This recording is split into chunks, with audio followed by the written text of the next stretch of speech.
Syrup এই যখন আপনার 2400 কেজির যখন 0.625 দ্বারা গুণ করা হয়। 0.624, এটা হলো constant. Point hmm zero hmm six two four constant constant, হ্যাঁ। এটা এটা পাউন্ড পার একশো ফিট কিউবে উনপঞ্চাশ নেওয়ার আসে। জন্য। জি। 0.0625, এটা 149 আসে। 149 পয়েন্ট সামথিং আসে আর কি। হ্যাঁ, 149 পয়েন্ট সামথিং, 150। হ্যাঁ হ্যাঁ, আমরা 50 ধরে নেবো। আর এটাকে হ্যাঁ, আপনি তো এরপরে এটাকে এরপরে আপনি একশো বলবেন না। ছাপ্পান্ন এটা কিভাবে হয়েছে? বুঝি নাই। পরে 156 এটা কিভাবে হয়েছে? 156 হয়েছে 10 ইঞ্চি ওটা তো ওয়েট। ইন্টু 15 ইঞ্চি। আমি আপনাকে বুঝাই, এখানে 10 ইঞ্চি মানে পয়েন্ট হ্যাঁ, এইট থ্রি ঠিক পয়েন্ট আছে, এইট থ্রি হ্যাঁ, ইন্টু হুম। 1.25 25। ইন্টু 150। 150।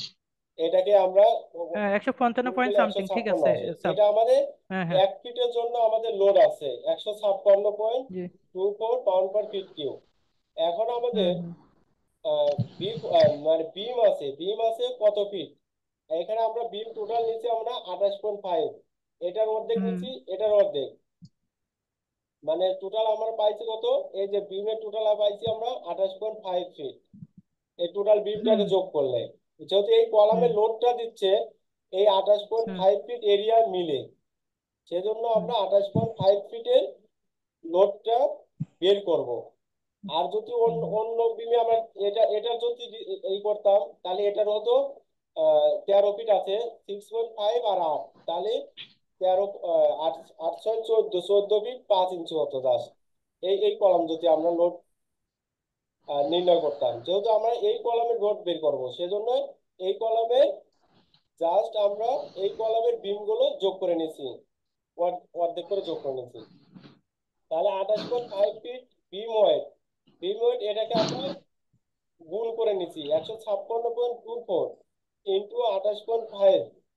এটা গুণ করার পরে 1000 দ্বারা ভাগ দিছি, যেহেতু আমরা পাউন্ড পার ফিট কিউব আছে, এই পাউন্ড পার ফিট কিউব না থেকে আমরা এখানে চলে যাব kilo per pound.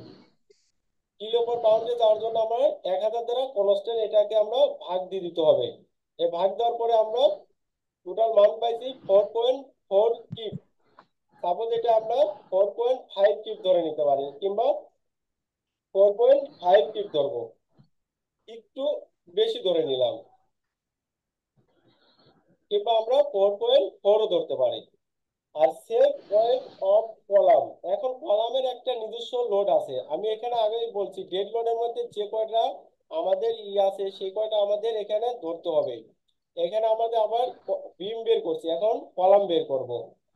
Save weight of column, column আমরা ধরে নিছি সাপোজ 12 ইঞ্চি বাই 18 ইঞ্চি, এখানে 18 ইঞ্চি ধরি, 18 ধরলাম। 18 ধরলাম, এটাকে আমরা 144 দ্বারা ভাগ দিছি। কেন ভাগ দিছি? এই ইঞ্চিকে আমরা ফিটে নিয়ে আইছি, এটাকে আমরা ফিটে নিয়ে আইছি 12 ইন্টু 12, এটাকে আমরা 12 দ্বারা সাপোজ ভাগ দিলাম, এটাকে আমরা 12 দ্বারা ভাগ দিলাম, তাহলে 12 12 44। এই 44 আমরা পাইছি ইনশাল্লাহ। বুঝছি তো? অথবা আপনারা যদি হুম। এটাকে সরাসরি 1 ইন্টু 1.5 নেন তাও হবে। আর এটাকে আমরা 150 পাউন্ড পার ফিট কিউব দ্বারা গুণ করছি। এটা আমরা কোথায় পাইছি? এটা যে কংক্রিটের নিজস্ব ওয়েট, তাহলে 150 পিএসএফ আসছে মান। এখন এটাকে আমরা, এটা 1 ফিটের জন্য আমাদের, এটা আমরা আছে কত, ঠিক আছে। 1 ফিটের জন্য। 1 ফিটের জন্য কলামের লোড আছে এত, 150। তাহলে আমাদের কলামটা থাকে কত, পার ফ্লোরে থাকে 10 ফিট করে। তাহলে আমরা 10 ফিটের জন্য বের করব। 10 ফিটের জন্য কলাম সেলফ ওয়েট, এটাকে এই ওয়েটটাকে আমরা 10 দ্বারা গুণ দিছি। আর এটাকে আমরা এই যে 1000 দ্বারা ভাগ দিছি। কেন ভাগ দিছি? কারণ এটা আছে পাউন্ড পার ফিট কিউব। এই পাউন্ড পার ফিট কিউবকে আমরা পাউন্ড পার ফিট কিউবকে কিউবে নিচ্ছি, কিউবে নেওয়ার জন্য আমরা 1000 দ্বারা ভাগ দিয়ে দিছি। এটার মান আছে আমাদের 1.5। তারপর নেক্সট আমরা যাই।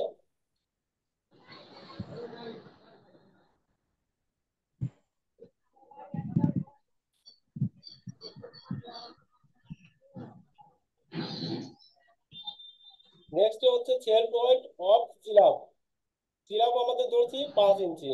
5 ইঞ্চিকে আমরা টিপে নেওয়ার জন্য 12 দ্বারা ভাগ দিছি, আর এটা আমরা কংক্রিট ওয়েট পাইছি। আমরা যদি সিলাব যদি আমরা ছেলে পাই আমরা নিয়োগ করি, এটা যদি এই সিলাবের যদি আমরা বিট দ্বারা নির্মাণ করি তাহলে আমাদের এখানে ধরতে হবে 120। আর যদি সাপোজ যদি আমরা স্টোন দিয়ে তৈরি করি তাহলে এটা ধরতে হবে 150। কেন 120 ধরতে হবে? কারণ আমরা ব্রিকের জন্য আমরা ব্রিক বিআরআইসি ব্রিকের জন্য আমরা জানি কংক্রিটের ইউনিট ওয়েট হচ্ছে আমাদের 1900 KG, KG per metre cube, metre cube. এই কেজি পার মিটার কিউব আমরা ব্রিকের জন্য আমরা জানি কত, কেজি পার মিটার কিউব। এটাকে আমরা যদি পাউন্ডে নেই তাহলে আমরা 1900 1900 ইন্টু 0.0624, এটা দ্বারা আমরা গুণ দিলে আমরা পাবো কত, 120। 120 এইখানে আমরা 120 পাউন্ড পার ফিটকেও আমরা গুণ দেবো। গুণ দেওয়ার পরে এটা আমরা মান পাবো। সাপোজ এই মানটাকে আমরা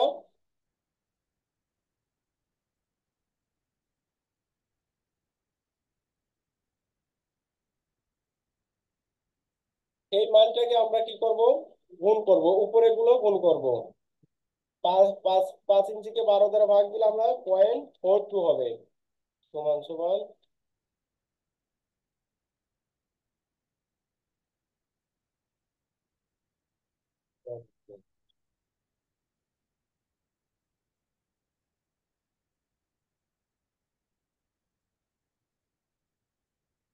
5 ইঞ্চিকে আমরা যদি 12 দ্বারা ভাগ দেই